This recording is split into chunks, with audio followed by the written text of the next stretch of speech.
Група на пратеници инициираат дополнување на законот за превоз во патниот сообраќај се со цел да се уреди бесплатниот превоз на учениците од основните и средните училишта, а цените на превозниците да се стават во рамките на утврдените тарифи за останатите патници или попросто речено под контрола им се исплаќало тоа или не. Ова законска корекција доаѓа некако померка и потреба на локалната власт во Битола, каде што второто полугодие неколку стотини ученици остана без превоз, а родителите мораат да плаќаат од свој џеп.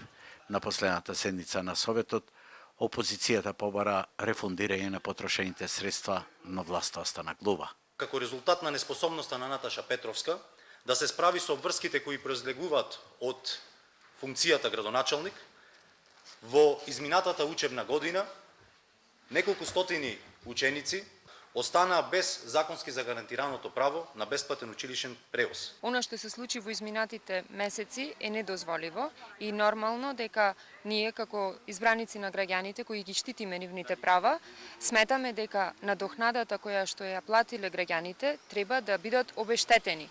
Сегашниот тендер за новата учебна година кој ќе заврши до крајот на август некако се пресретнува со дополнувањето на законот, но скратената постапка ќе создаде и нови проблеми, особено за оние ученици што живеат со 2 до 50 километри оддалеченост од училиштата.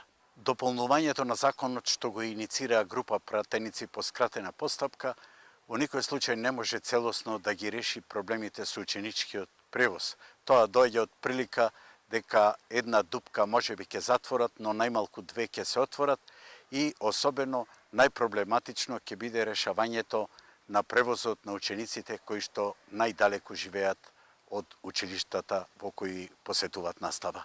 Превозниците прашуваат како ќе се оствари меѓуопштински превоз за учениците таму каде што го нема.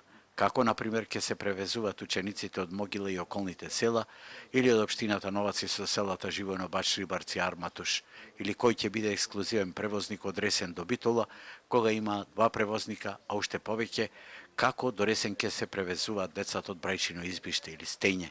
Училишниот превоз барем за сега е рак рана за оваа локална власт, а училиштата останаа без струја и со блокирани сметки.